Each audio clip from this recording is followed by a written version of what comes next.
ये एसएससी के द्वारा एमटीएस की परीक्षा ऑर्गेनाइज की गई थी, जिसमें पूर्णिया में एक सेंटर था, पूर्णिया डिजिटल एग्जामिनेशन सेंटर। इस सेंटर में जानकारी मिली कि इसमें कुछ छात्रों के बदले में कोई अन्य छात्र वहाँ एग्जामिनेशन दे रहे हैं, और इसी में एक टीम का गठन किया गया था। और उस टीम के द्वारा जब वहाँ जांच करने के लिए पहुँचा गया, तो कल शाम के जो तीसरा शिफ्ट था उसके एग्ज़ामिनेशन में लोगों की जांच की गई, तो पाया गया कि जो लोग वहाँ पे एग्ज़ाम दे रहे हैं उनका बायोमेट्रिक मैच नहीं कर रहा है। मतलब कि जो जिन लोगों को एग्ज़ाम देना था उनकी जगह पे कोई और थे। इसमें जब फर्दर जांच कराया गया तो इसमें एक विचित्र बात आई कि जब इनिशियली एंट्री कराया गया था तो सभी के बायोमेट्रिक चेक हुए थे। उसमें जब वहाँ पे जांच शुरू किया गया तो पता चला कि उसी बिल्डिंग से सटे हुए, जिसमें एक दीवार शेयर हो रहा है, दूसरे साइड में ओरिजिनल कैंडिडेट्स बैठे हुए हैं, और एक तार के थ्रू जो बायोमेट्रिक का मशीन है वो एक दूसरे कमरे में भी दिया गया है, जहाँ से वो लोग अपना अपना बायोमेट्रिक बना रहे हैं। और जो फर्जी छात्र हैं उनके केवल खानापूर्ति के नाम पे उनको यहाँ पे एंट्री कराया जा रहा है। यानी कि जो ओरिजिनल छात्र हैं उनका फ़ोटो खींच के उनको दूसरे कमरे में बैठाया गया, और जहाँ से उनकी बायोमेट्रिक कराई गई। साथ ही एग्ज़ाम के जो एक फॉर्म होता है जिसमें उनको अपने स्वयं से लिखना होता है, यह भी उनको पास कराया गया, और जो ओरिजिनल छात्र थे जो दूसरे कमरे में बैठे हुए थे उनसे लिखवा के यहाँ दिया गया। इससे स्पष्ट है कि उसमें जो वहाँ पे कर्मचारी थे उनकी भी मिली भगत है, सेंटर में भी।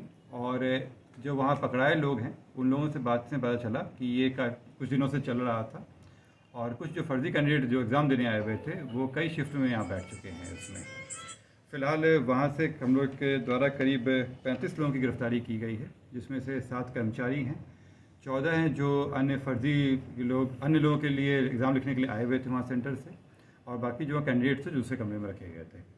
इसके अलावा पता चला कि कई कमरों में होटल में बुक किए गए थे जहाँ पे इन लोगों को रखा जाता था और इनसे बुला के यहाँ पे किया जाता था।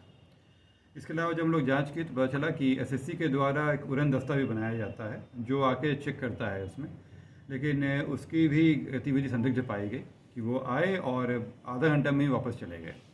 इन सब से स्पष्ट हो रहा है कि ये एक बड़े लेवल पे किया जा रहा था।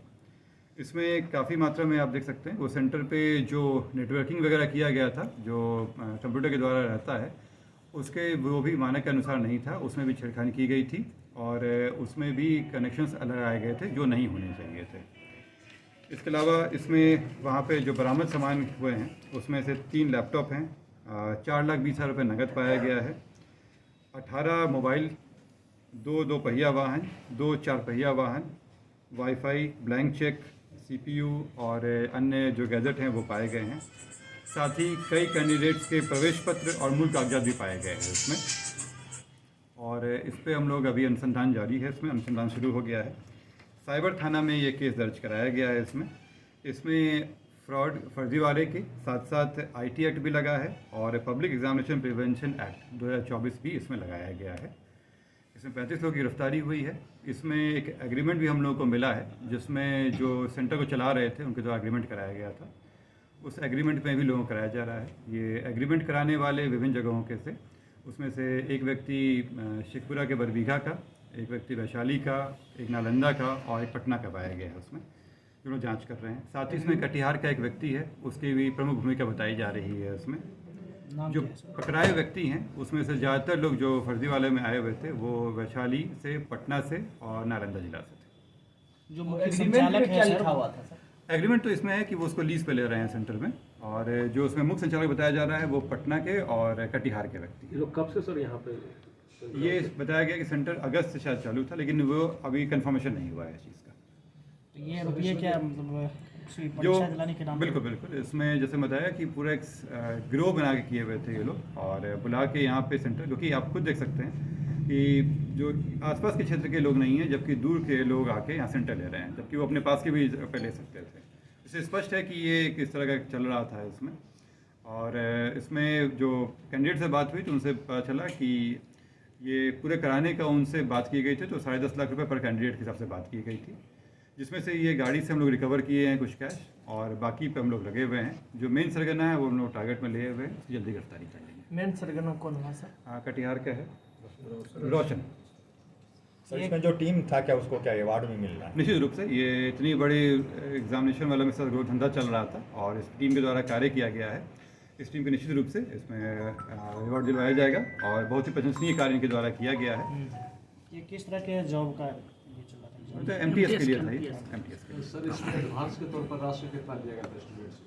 नहीं, वही बताया कि अभी तक जो स्टूडेंट द्वारा बताया गया है कि उनके द्वारा जो विभिन्न एजेंट हैं उनके द्वारा बताया गया कि 10-10.5 लाख रुपए पर कैंडिडेट के हिसाब से किया गया था। कुछ लोग कुछ पैसा दिए थे, सब लोग द्वारा वो पैसा का अभी पुष्टि नहीं हुआ है। स्टेट लेवल का नेक्सस इन्वॉल्व है क्या इसमें? तो ये तो क्लियर कट है कि अलग अलग विभिन्न जिलों के हैं और इसमें से मैं बताया कि अलग जिलों कटिहार के व्यक्ति हैं, पटना से भी लोग हैं, तो विभिन्न जिलों से हैं लोग हैं। स्टेट लेवल पे तो चलिए रहा है। एसएससी के जो विभाग के लोग हैं उससे भी तो शामिल होने का सलाह है। जैसे मैंने आपको बताया कि जैसे उड़न दस्ता वाले थे, उनकी गतिविधि भी संदिग्ध है। ये इस तरह से चल रहा था कि अगर विभिन्न जिलों में पता है तो इस पर भी हम लोग कार्य कर रहे हैं कि ऐसा तो नहीं कि उधर उस विभाग के द्वारा में भी कुछ लोग इसमें जुड़े हुए थे।